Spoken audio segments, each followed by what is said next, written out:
need to know about today's daily financial news. The daily financial news, Tuesday, November 15th. Let's get into it right away. Let's start with PPI. Again, for those that don't remember, PPI stands for Producer Price Index. What is it really? Think of it as the price your wholesaler pays. You and I pay CPI, Consumer Price Index. PPI is the wholesale version. What happened today? First, let's talk about the expectations. The expectations were for a headline reading of 8.3 and a core reading of 7.2. So what did we get? Did we get good news is bad news is good news? What is going on today? So let's just get into the numbers. What did we get? We got a big fat surprise on both numbers. Both numbers. We got an 8. Folks, the Fed is winning. The Fed had a good day last Wednesday, obviously with the CPI reading headline at 7.7, core, I believe at 6.3. Now we have PPI down, headline down to 8 and core down to 6.7. So I expect what will happen this morning is the stocks will race. I expect yields to crash. But again, I want you to ask yourself a question. First and foremost, does it make logical sense that the stock market races higher and yields crash?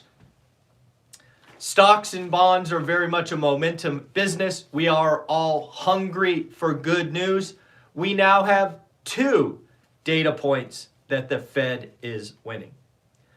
I just want you to remember that at least I believe, and you can believe whatever you would like, but what I believe is inflation has 3 components. There is the easy component, which is what we are seeing right now. I don't know where the easy component ends. Let's take CPI for an example. We got as high as 9.1. That was the highest reading so far. Might we get to 6%, 6.2 easy? And let's be clear, easy equals quickly. Okay, you with me so far? Cool. Easy means quickly means months. We could get to in the 6s just with the base effect that is rolling in now. We could be in the 6s by January, February, March. Once easy is done, it's gone. Then there is the hard. The hard is demand destruction. The hard is wealth destruction. That will not take months. That will probably take quarters. Okay? So again, I believe the market and the masses are getting excited because the easy is happening. And if you watch this channel, you know the easy is supposed to happen. So just be careful. Enjoy the day. I assume it'll be a great day. If you're in the mortgage business, you're going to have a good day. I assume rates are going to go your direction.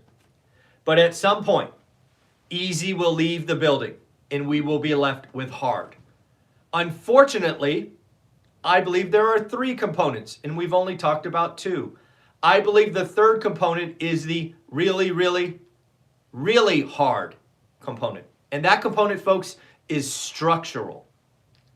I believe we might have years of structural inflation. Now, if easy gets us from 9.1 to 6, maybe hard gets us from 6 to 4. The really hard, that's the last bit from 4 to 2. That is years in the making. So again, when everyone sees that inflation is winning and they want to declare the Fed pivot, the Fed pause, the Fed cut, remember, we are enjoying the easy part. Enjoy it, appreciate it, it feels good, but it will be over much like a sugar high very, very shortly, in my opinion. But again, hey, it's a good day. Enjoy the day. You know, we got 2 good numbers in a row. It's been a long time since we had 2 good inflation numbers. So enjoy it, but don't get bamboozled. We got a long way to go. Next, Amazon layoffs. Folks, we told you this was coming on this channel. We've been warning you that I believe there'll be a white-collar recession. I believe tech is going to feel a large component of it. Now, in fairness, I heard somewhere, I did not validate this, but it was what I deem a trusted source. Amazon collectively, the big umbrella, has 1 million employees. 1 million. And near as I can tell, Amazon is talking about only 10,000 layoffs. But layoffs nonetheless. You could also call it the first layoffs. Maybe there will be more. There will probably be more. Let's be adults. There's probably going to be more layoffs in Amazon after the holidays. But again, Amazon announced layoffs, 10,000. That is right behind Meta's 11,000. Google, you out there? Apple maybe? Facebook with another round? Don't know, but more pain is coming. I am very, very sorry. But again, the Fed is winning. The Fed is winning. Back to this PPI number, I want you to be very clear. Actually, PPI and layoffs. Shh. The Fed wants all of this to happen. So there are 4 Fed presidents speaking today. I expect them to use their voice to say, folks, not done, more to come, don't get twisted. But I think the market will have another good day. Patrick Bet-David. I want to give a shout out to Patrick Bet-David. He was in an interview discussion on Think Media. I really like the Think Media channel. They were interviewing Patrick Bet-David about his content strategy. About, I think it was 15 or 20 minutes into the discussion, they talked about, what are you doing in the market today? And Patrick Bet-David talked about an asset that he is looking to sell. But more importantly, this is what he said, and I agree 100%. In fact, if you're not watching my 30-minute video with the Hub every Monday, you are missing out. I am being painfully clear on what I am trying to do in my business. I am being painfully clear on my strategy to buy and turn profits. Patrick Bet-David coined this phrase, and I want to give him credit for it. It is time for disrespectful offers. Now, again, I would add a caveat to that if you follow my channel. Let's not be stupid. No disrespectful offers on day 1 or day 7. But at some point, you know your market. It is time for disrespectful offers. Yesterday, in this Hub call, we talked about a second property I am looking to buy for cash. The short story is, it's listed for $240,000, which in my opinion is the after repair value, not the current value. My team was working on this. They think they got the seller to agree to $180,000. That is quite a discount. That is, I don't know, let's call it 20, it actually is 25%.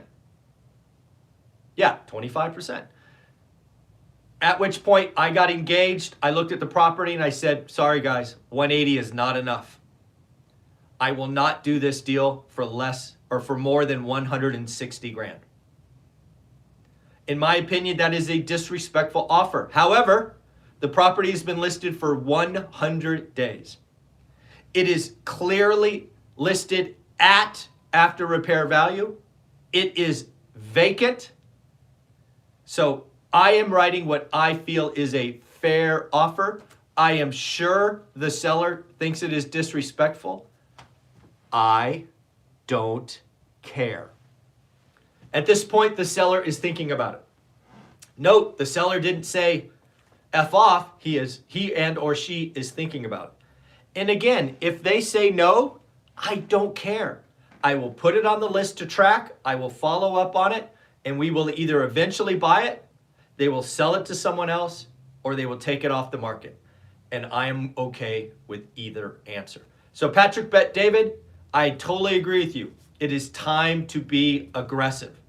Right Folks, what do we talk about on this channel? Only great deals. What did I tell you a couple of weeks ago? 84% of the market has quit, given up.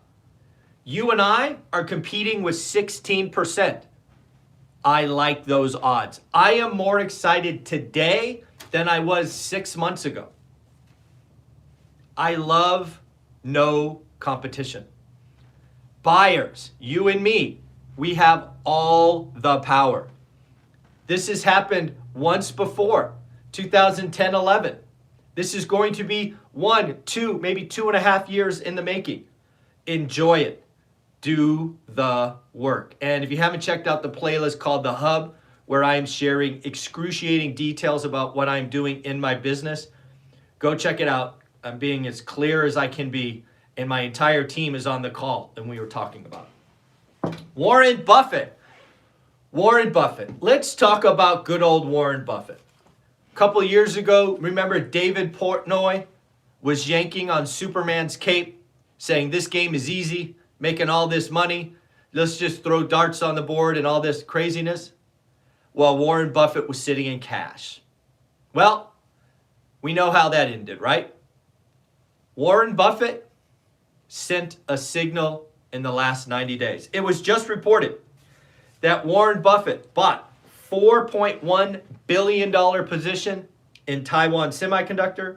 He bought $1.7 billion in Paramount Global, $297 million in Louisiana Pacific, and just under $13 million in Jefferies Financial Group. Why is this important?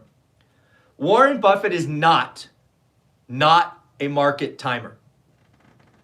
He looks at the board, he looks at his risk-adjusted return, and he builds massive positions. You and I can try to market time because you or I are going to buy 1 or 2 tranches. He buys positions.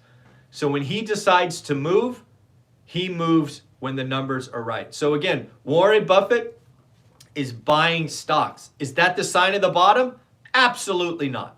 Absolutely not. But it is a sign that the guy who is in cash is putting cash to work. Which, oh, by the way, if you follow my channel, you know that I bought some stocks a couple of weeks ago, and I'm having a good time. I think we're up 13 or 14% in my portfolio this year, which, oh, by the way, is not really that impressive. I only bought like 6 weeks ago. I was in cash the whole year. But I can say I am up 13% in my stock portfolio for 2022. It's really bananas because I was in cash most of the year. Next, this is important. This is important. I think people are missing this. Inflation expectations are up. There are 2 things, in my opinion, that the Fed is watching. One is wage inflation, and the other is inflation expectations. Inflation expectations seem to be following the price of gas, but inflation expectations are up. They are now up to 5.9% in 12 months. I go back to this discussion up here. Remember, the easy. I think easy gets us to 6%. Then it gets hard. And more importantly, the 3-year expectation is now over 3%. It's 3.1. Folks, the really hard, the structural, it is going to take some time. So again, what does this mean? What is the conclusion about inflation? I think the Fed is telling us we are going to go up. We are going to go up at a slower rate. We are going to get to our terminal rate, which I believe is 5%, not 6, not 4.5. My current wild ass guess is 5. And then they will just hold it there for at least all of 2023. All right, so what else do we got? We got some earnings news. We got Walmart. We talked about Walmart over the weekend. Walmart is one of those companies that when the economy shows stress, they do well. Walmart did well. Walmart beat top line revenue. They sold stuff. They beat bottom line. They turned a profit. And they raised guidance. Folks, When Walmart raises guidance, unless you own the stock, that should not make you feel good about the economy, in my opinion. More importantly, they also authorized a $20 billion stock buyback. That's a lot of coin. Also, Home Depot beat top line. They sold a lot of stuff. They beat bottom line. They made a profit. And they just kept guidance. It is amazing to look at Home Depot and think they are not feeling more of the pain. Maybe this is just a sign that interest rate lock-in, what I call supply destruction, is bigger than I expected. People are just updating their homes and their backyards and front yards. Please note we have 4 Fed speakers today. I expect them to be on par or basically cranky, right? The Fed has 2 tools, in my opinion, 2. They have the funds rate, which gets adjusted roughly every 6 weeks. And they have their voice. They know that the media hangs on their every word. So we're going to find out how cranky they are with these inflation numbers, how cranky they are with the stock market running higher and yields running lower. Yep, that's what I got. I guess the last thing to talk about, again, shout out Patrick Bet David. Again, I've done a couple of videos where I disagree with some of the nuances in his message, which is okay. But I do want to shout him out because, again, his attitude, his positioning of writing disrespectful offers is the words I've been searching for. I think that is exactly the thing to do. Do the work, have your buy box, figure out average, and then write offers that make great deals with the current cost of capital. Lastly, folks, I want to thank you. We finally broke 40,000. Yes, folks, this morning we were at 40,008. I want to thank each and every one of you. You keep asking me, when is the Vegas event? I want to be very, very clear. We will do a Vegas event. When that hits 50,000, I will not spend 1 second of planning it until that says 50,000. I lived in a sales career. You never count the chickens or the PO before it is in. We will plan it once we hit it.